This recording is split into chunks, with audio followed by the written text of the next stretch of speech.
Good morning, back at St Mary's in Upper Swainswick, in position in the churchyard. More information about what's going on in there. Gentleman just passing, one of the builders from Ellis & Co, who are doing the work inside.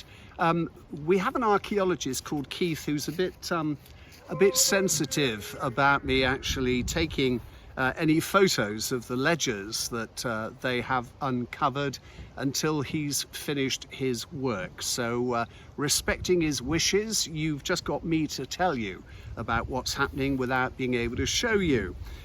Now the plan was just to take out two pews behind the door and the back pew across the nave and the side aisle, leaving the rest in place.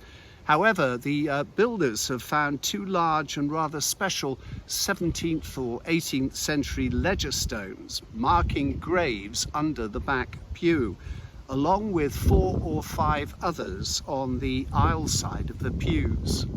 Now, it would have been impossible to get them at the right level or to sensibly pave around them, and they couldn't be moved as the rest of the pews were on top of them.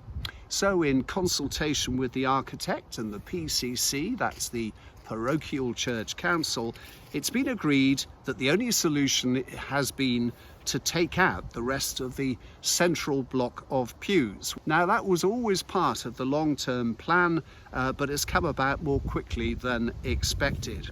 Now it will create a lot more space in the middle for services, for the cafe, and of course for the pub. I told you yesterday this church is famous for normally holding a pub in the nave on the first Friday of every month to raise funds for the repair and maintenance of the church fabric. Now it is still hoped that this work will be done in time for Christmas to be celebrated in this church. I've taken a picture of all the people who've contributed to raising money for this work to be done. Obviously there's a large grant from the HLF Community Fund, but of course the Friends of Swainswick Church and other fundraisers have done their bit, and I love the way it says on the bottom of the sign, and thanks to everyone who's enjoyed a pint here.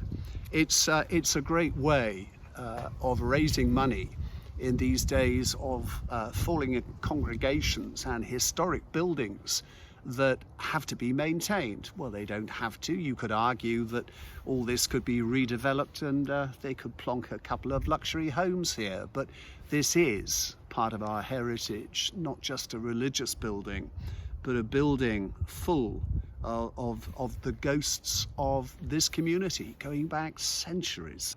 What else did I want to say? Oh yeah, walking up here, just the Upper Swainswick side of the speed gate for Lower Swainswick, there's a lay-by which is well used.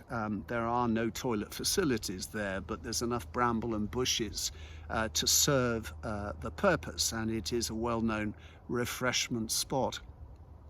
The thing is, although large examples of fly tipping are removed on a regular basis, and well done Baines, I popped across this morning and there is so much, if you'll excuse me, crap in the brambles, things that have been thrown there, you know, plastic and board, various bits and pieces. And I think if Baines actually came along and mowed back that lay-by, it would discourage people from doing that. It's just a thought I'll put their way. It's good to hear the builders are so happy. I don't think that was a verse from a hymn. But that's it. It's Wednesday. Enjoy the rest of your day, and I'll see you again tomorrow.